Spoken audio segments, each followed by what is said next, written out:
कल्पना कीजिए, एक राजा इतना शक्तिशाली कि स्वर्ग के देवता उसके नाम से कांप उठें। एक भक्त इतना निष्ठावान कि भगवान खुद उसकी परीक्षा लेने आ जाएं। लेकिन क्या होगा अगर वो परीक्षा एक क्रूर धोखा हो? क्या भगवान अपने सबसे प्रिय भक्त को पाताल की गहराइयों में धकेल दें? और अगर धकेल दें तो क्या वो दंड असल में एक छिपा हुआ वरदान बन जाए? क्या एक छोटा सा ब्राह्मण पूरे ब्रह्मांड को 3 कदमों में नाप सकता है?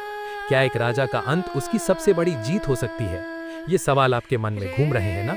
अगर हाँ तो रुकिए मत, क्योंकि आज हम खोलने जा रहे हैं हिंदू पौराणिक इतिहास की सबसे चौंकाने वाली, रहस्यमयी और सस्पेंस से भरी कथा, महाबली की वो कहानी जहां भगवान विष्णु ने अपने ही भक्त को दंड दिया। लेकिन सावधान, ये कहानी इतनी ट्विस्ट से भरी है कि आप एक भी सेकंड स्किप नहीं करना चाहेंगे। क्या महाबली वाकई में दुष्ट थे या देवताओं की ईर्ष्या का शिकार? क्या विष्णु का वामन अवतार एक चाल थी या ब्रह्मांड बचाने का तरीका? और सबसे बड़ा शौक, क्या महाबली आज भी जीवित हैं और हर साल लौटते हैं? चलिए इस सस्पेंसफुल यात्रा को शुरू करते हैं, कदम दर कदम रहस्य पर रहस्य खोलते हुए, ताकि आपकी आंखें स्क्रीन से हट ही ना पाएं। अब इस चौंकाने वाली कहानी की जड़ों में उतरते हैं, क्योंकि बिना समझे कि महाबली कौन थे, ये सस्पेंस अधूरा रह जाएगा। महाबली के दादा थे प्रहलाद। हाँ, वही प्रहलाद जिनकी भक्ति ने उनके पिता हिरण्यकशिपु को मौत के मुंह में धकेल दिया। क्या आप जानते हैं कि हिरण्यकशिपु ने ब्रह्मा से ऐसा वरदान मांगा था कि वो न दिन मरे न रात, न घर में न बाहर, न मनुष्य से न पशु से। लेकिन प्रहलाद की विष्णु भक्ति ने सब उलट पुलट कर दिया। विष्णु ने नरसिंह रूप लिया, आधा सिंह आधा मनुष्य, और शाम के समय दरवाजे पर हिरण्यकशिपु का वध किया। ये था भक्ति का पहला शौक। लेकिन प्रहलाद के बाद उनका वंश और भी रहस्यमय हुआ। प्रहलाद के पुत्र विरोचन एक बुद्धिमान असुर राजा बने, जो न्याय और धर्म के प्रतीक थे। विरोचन की मौत के बाद उनके पुत्र महाबली ने सिंहासन संभाला। अब सवाल ये है कि क्या महाबली सिर्फ एक राजा थे या एक ऐसा योद्धा जो देवताओं को चुनौती दे सकता था? क्या उनका शासन इतना परफेक्ट था कि स्वर्ग भी फीका पड़ जाए? महाबली, जिन्हें बलि या इंद्रसेन भी कहा जाता है, एक महान असुर राजा थे। उनका जन्म विरोचन और देवी विशालाक्षी से हुआ। लेकिन यहाँ ट्विस्ट आता है, महाबली विष्णु के परम भक्त थे। उन्होंने कठोर तपस्या की और अपनी प्रजा के लिए अमरत्व जैसी शक्ति हासिल की। पुराणों में वर्णित समुद्र मंथन की कथा याद है, जहाँ देवता और असुरों ने अमृत निकाला, लेकिन देवताओं ने छल से उसे हथिया लिया। महाबली के राज्य में लोग इतने स्वस्थ और शक्तिशाली थे कि युद्ध में मरने के बाद भी जीवित हो जाते थे। उनका शासन मुख्य रूप से केरल क्षेत्र से जुड़ा माना जाता है, लेकिन पौराणिक रूप से ये पूरी पृथ्वी पर फैला था। महाबली के राज्य में कोई बीमारी नहीं, कोई गरीबी नहीं, कोई झूठ नहीं। प्रजा इतनी सुखी थी कि दरवाजे बंद करने की जरूरत नहीं पड़ती थी।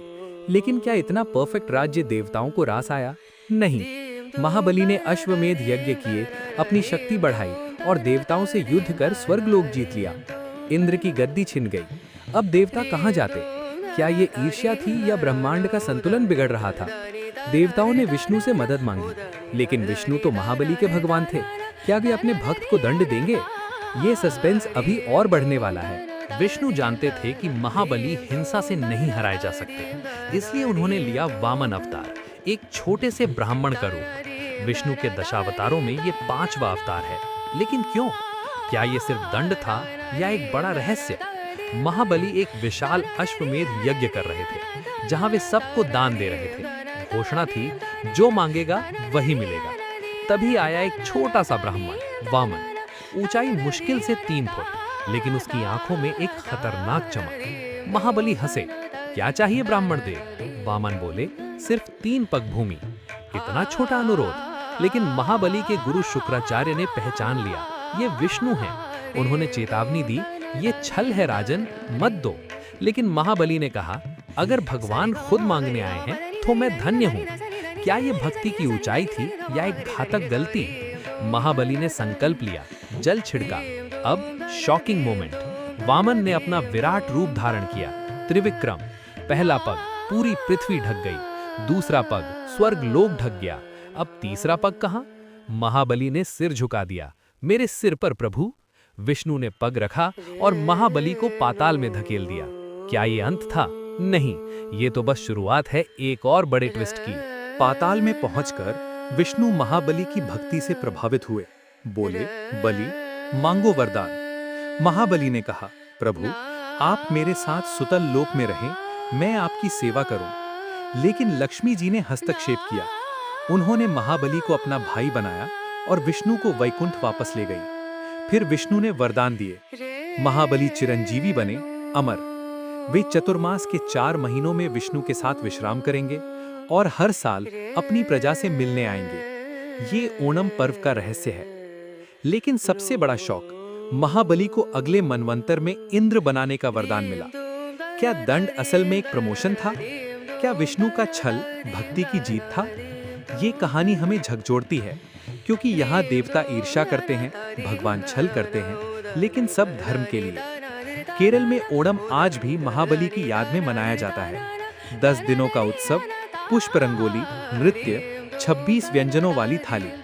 महाराष्ट्र में बलि प्रतिपदा, कर्नाटक में बाली पद्यमी, ये सब उनके लौटने का जश्न है। लेकिन क्या महाबली वाकई लौटते हैं? पुराण कहते हैं हाँ। अब इस कहानी को और गहराई से जोड़ते हैं। महाबली प्रहलाद के वंशज थे, जहां भक्ति की परंपरा थी। समुद्र मंथन से अमृत का कनेक्शन, विष्णु के अन्य अवतारों से संतुलन का सबक। रामायण में रावण ने महाबली को मुक्त करने की कोशिश की, लेकिन असफल रहा। ये उनकी शक्ति का प्रमाण। भगवान भक्तों को दंड क्यों देते हैं? क्योंकि दंड परीक्षा है जो अहंकार मिटाता है। महाबली की पत्नी विंध्यावली और पुत्र बाणासुर की कहानी भी जुड़ी है। बाणासुर शिव भक्त थे, कृष्ण से लड़े। भागवत पुराण, विष्णु पुराण में विस्तार है। महाबली 7 चिरंजीवियों में एक, अश्वत्थामा, व्यास, हनुमान, विभीषण, कृपाचार्य, परशुराम और महाबली। वे कलयुग के अंत तक जीवित। क्या ये अमरता का शौक नहीं? रहस्य और बढ़ाते हैं। कुछ पुराणों में महाबली वैकुंठ गए, अन्य में पाताल, लेकिन सब में वे धन्य हुए। युवाओं के लिए सबक, सफलता में विनम्र रहो। मध्यम आयु वालों के लिए न्यायपूर्ण शासन महत्वपूर्ण। वृद्धों के लिए भक्ति अंतिम। केरल में गीत, मावेली नाडु वानिदुम कालम। महाबली के समय सब सुखी थे। ब्रह्मांड का नियम, असुर स्वर्ग नहीं चला सकते। शुक्राचार्य की चेतावनी, गरुड़ की मदद, सब ट्विस्ट। सुतल लोक स्वर्ग से सुंदर, चतुर्मास पर्यावरण से जुड़ा। अंत में ये कहानी सस्पेंस खत्म करती है, लेकिन सबक छोड़ जाती है। क्या भगवान निष्पक्ष हैं? हाँ, लेकिन रहस्यमयी। महाबली का दंड उनकी अमरता बना। क्या आपकी भक्ति इतनी मजबूत है? क्या आप सब दान कर सकते हैं? सच्ची भक्ति में सिर्फ जीत। अब अगर आपने यहाँ तक देखा, तो आप जानते हैं ये कहानी स्किप करने लायक नहीं थी।